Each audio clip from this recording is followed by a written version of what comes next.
প্রিয় বন্ধু, তুমি কি কখনো এটা ভেবে দেখেছ? মোশে একজন মানুষকে মেরে পালিয়ে গিয়েছিলেন, ভয়ে, লজ্জায়, একেবারে ভাঙা অবস্থায়।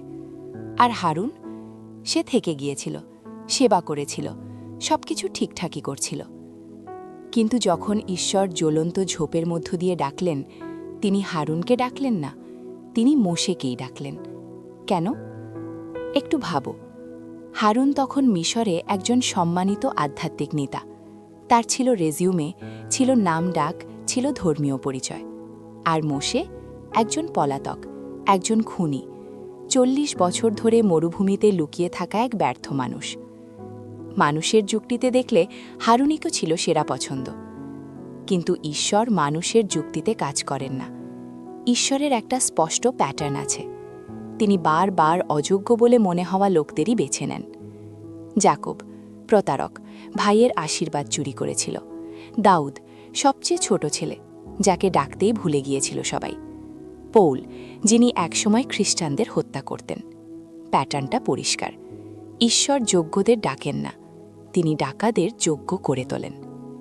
কিন্তু প্রশ্ন থেকেই যায়, কেন মোশে, হারুন নয়? কারণ মোশের ব্যর্থতা তাকে নম্র করেছিল। মিশরীয়কে মারার পর সে পালিয়ে গিয়েছিল মিডিয়ানে, রাখাল হয়েছিল। ৪০ বছর অচেনা নীরব জীবনে কেটে গেছে। মিশরের রাজপ্রাসাদ থেকে নেমে এসে মরুভূমিতে ভেড়া চড়ানো। এই অপমান তার ভেতরের অহংকার ভেঙে দিয়েছিল। যখন ঈশ্বর তাকে ডাকলেন, মোশে আর নিজেকে প্রমাণ করতে চাইছিল না। সে আগেই সবার সামনে ব্যর্থ হয়ে গেছে। অন্যদিকে হারুন ছিল আরামে। তার ছিল পদ, ছিল সম্মান, ছিল নিরাপত্তা। সে কখনো মরুভূমিতে যায়নি, তাই তার কখনো জ্বলন্ত ঝোপের অভিজ্ঞতাও হয়নি। আর একটা কথা মনে রেখো, আরামে থাকা মানুষরা অসম্ভব দায়িত্ব নিতে পারে না, কারণ তাদের হারানোর মতো অনেক কিছু থাকে। যখন ঈশ্বর মোশেকে ডাকলেন, সে বলেনি, এই তো আমি এদিন অপেক্ষা করছিলাম। সে বলেছিল, আমি কে যে ফিরনের কাছে যাব? যাত্রাপুস্তক ৩:১১। ওরা যদি আমাকে বিশ্বাস না করে? যাত্রাপুস্তক ৪:১। আমি তো ভালো করে কথা বলতেই পারি না। যাত্রাপুস্তক ৪:১০। মোশে নিজের ওপর একদমই ভরসা ছিল না, আর ঠিক সেই কারণেই ঈশ্বর তাকে বেছে নিয়েছিলেন। হারুন ছিল আত্মনির্ভরশীল, সক্ষম, আরামদায়ক। মোশে ছিল ভাঙা, হতাশ, সম্পূর্ণভাবে ঈশ্বরের ওপর নির্ভরশীল। ঈশ্বর এমন মানুষ ব্যবহার করতে পারেন না যারা ভাবে সব তারা নিজেরাই সামলে নিতে পারবে। তিনি এমন মানুষ চান যারা জানে ঈশ্বর ছাড়া তারা কিছুই নয়। আমার শক্তি দুর্বলতাই পরিপূর্ণ হয়, ২ করিন্থীয় ১২:৯। মোশের দুর্বলতাই ছিল তার যোগ্যতা। আর এখানেই আসল টুইস্ট।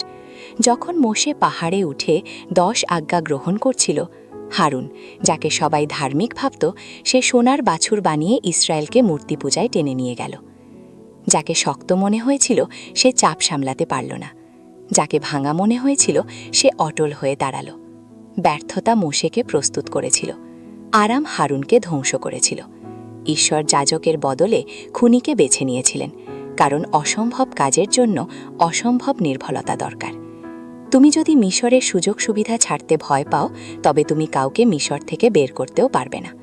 নিজের ক্ষমতার ওপর ভরসা করলে অলৌকিক কিছু ঘটবে না।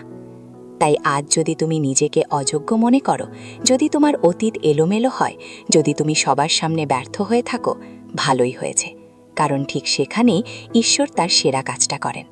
তিনি সবচেয়ে যোগ্য মানুষ খোঁজেন না, তিনি খোঁজেন সবচেয়ে ভাঙা মানুষ, কারণ ভাঙা মানুষই জানে তার ঈশ্বর দরকার, আর সেটাই একমাত্র যোগ্যতা।